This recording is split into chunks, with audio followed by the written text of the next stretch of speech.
At some point, you will have to go to the bank to handle business, whether in person or online. On today's English lesson, I am going to teach you some beginner level English vocabulary words to help you talk about banking. Well, hello, all of my students. I hope you're having a fantastic day.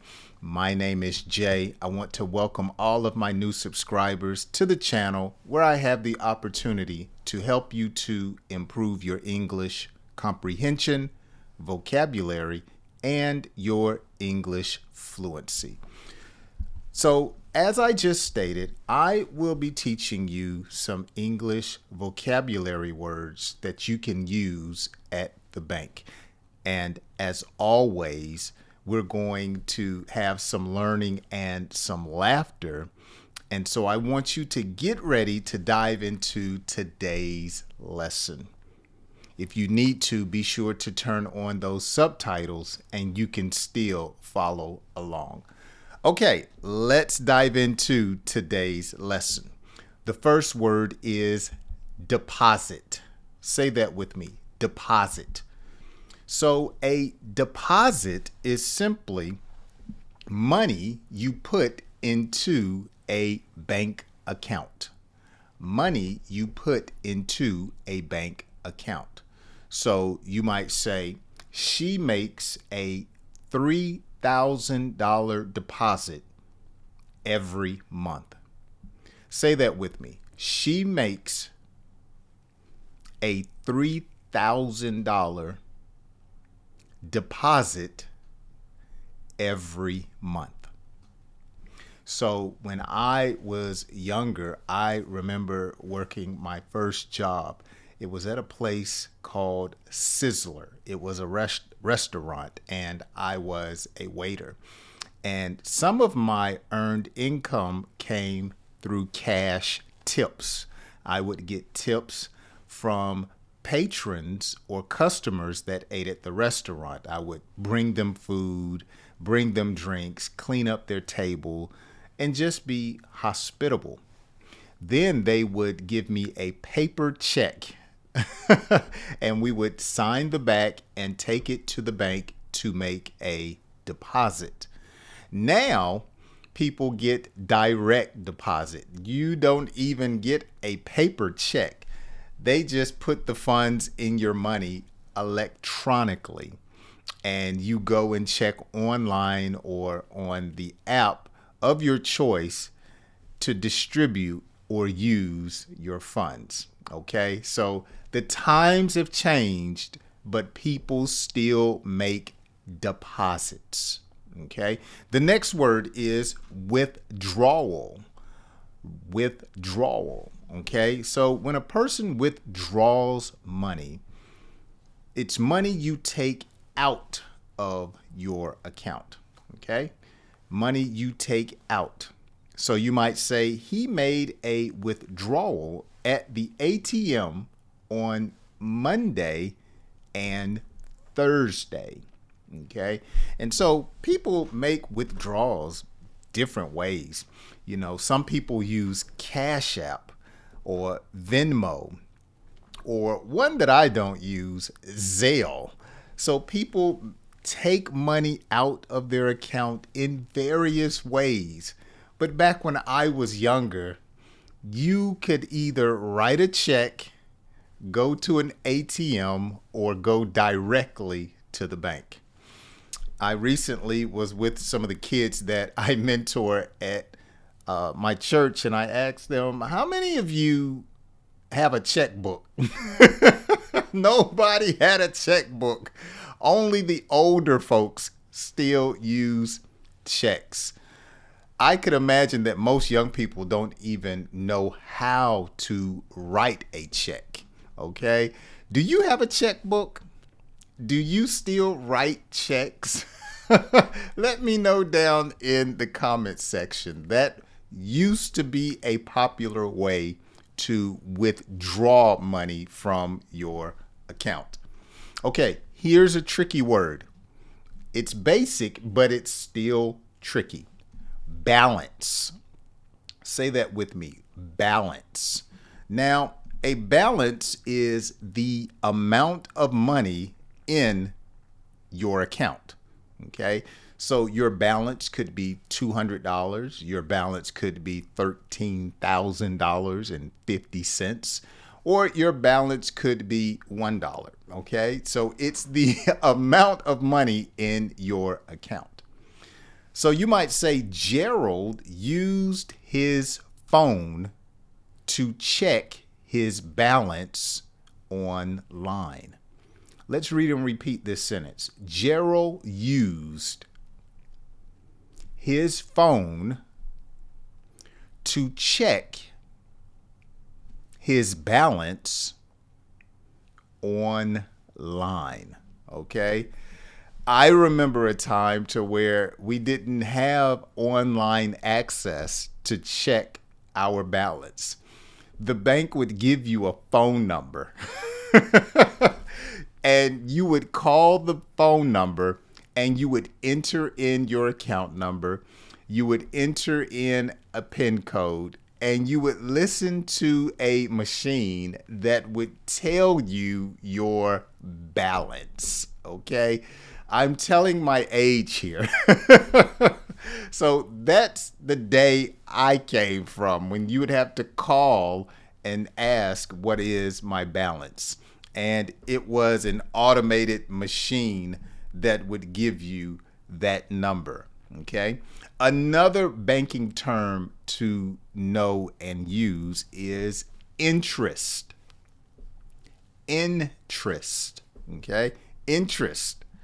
Extra money earned on saved money, or it's money that the banks will charge you when you borrow money.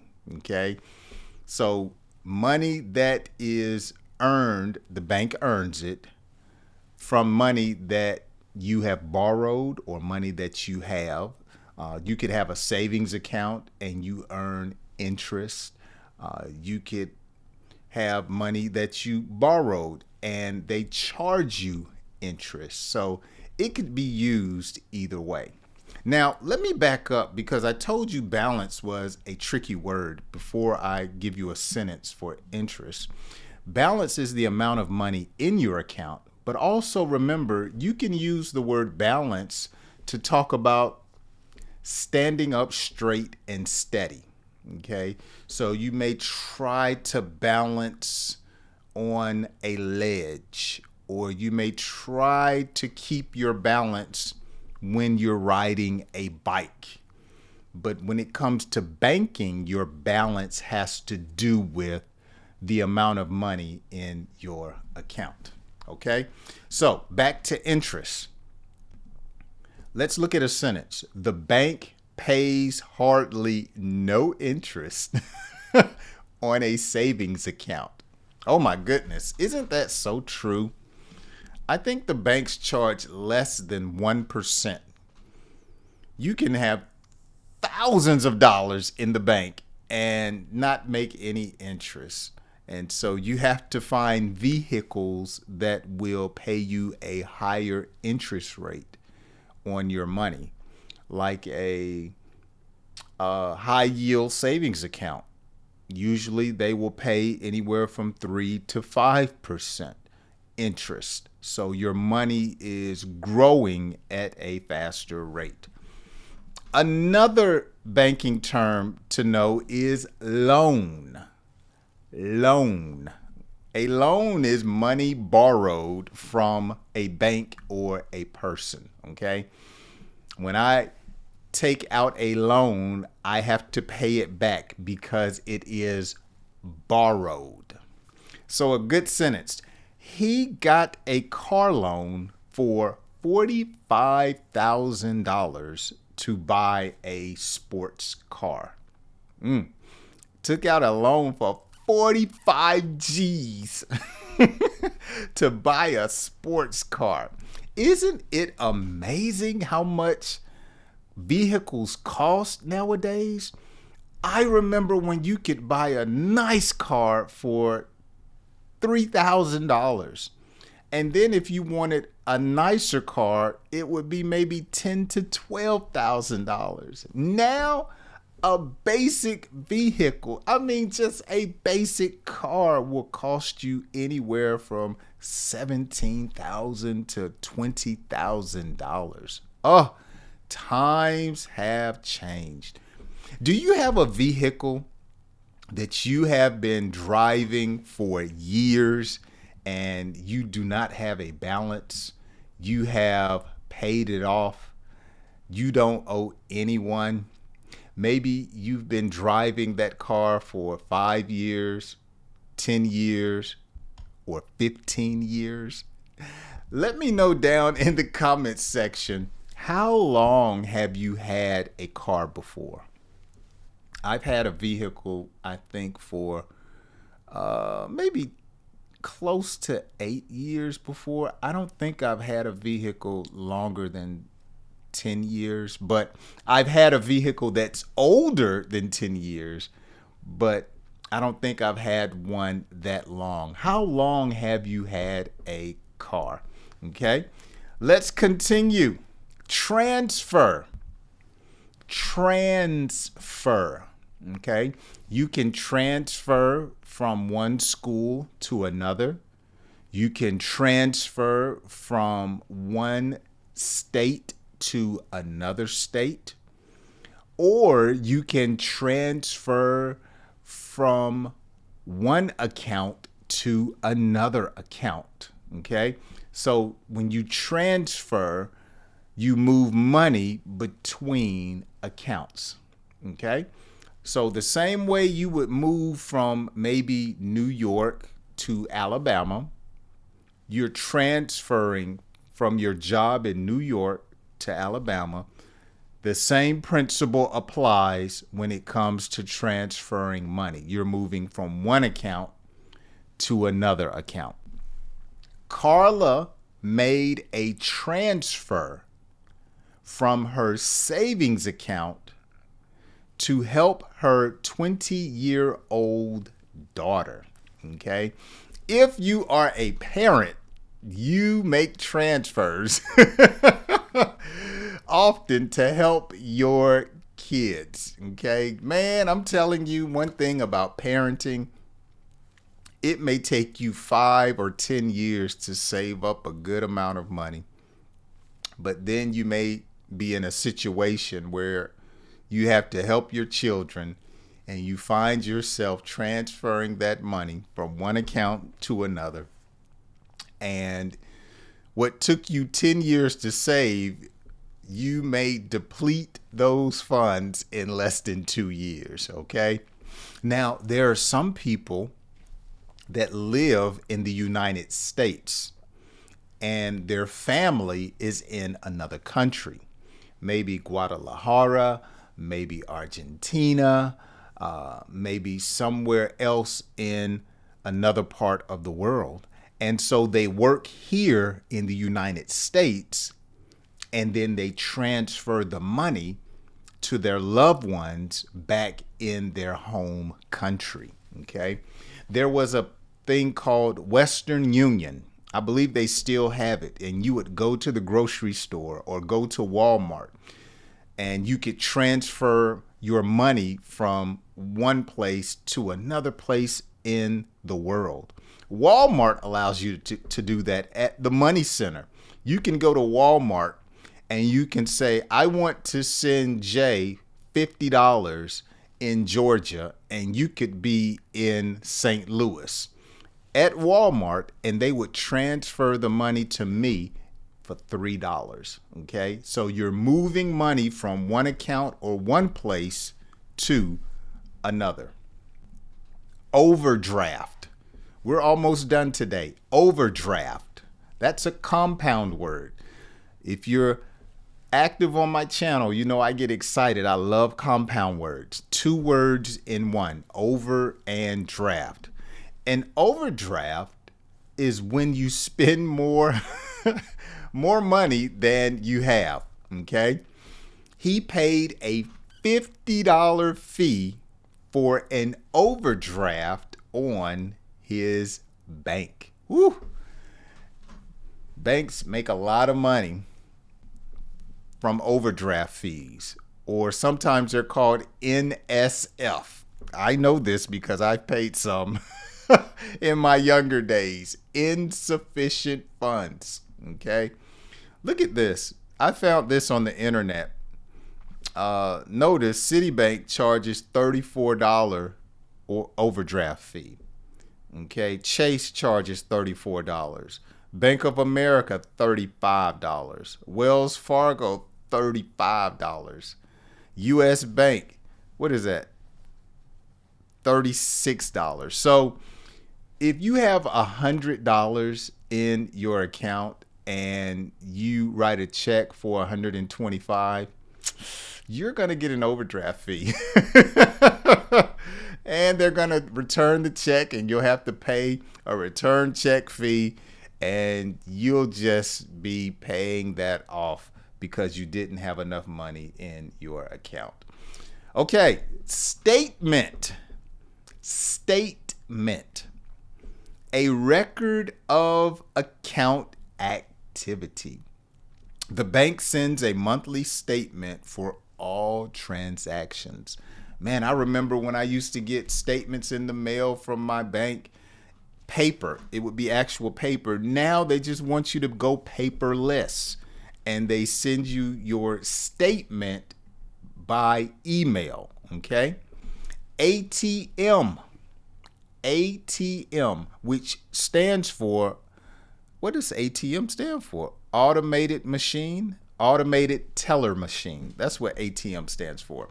A machine to get cash from your account. Sheila ran out of cash, so she used the ATM at the mall. Some people call the ATM a money machine because it just sends you money. Online banking. Online banking. It's where you use the bank of your choice through the internet. Ivan uses online banking to pay his monthly bills. Okay. I remember just a few years ago, I still wasn't using online banking. I was like, I don't trust it. The man is watching. And I was still writing checks, finding envelopes, putting stamps on them, and mailing it. And I had a friend that said, look, Jay, just do online banking. It's so convenient, it's quick, and it's safe. And I've been doing online banking ever since. And I think most people do online banking, whether it be from their phone or from their computer. So, as I said earlier, today was going to be a little basic. For some people, it may be a refresher of words that you may not know in English.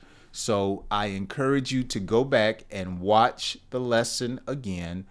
Do it once with subtitles and once without subtitles.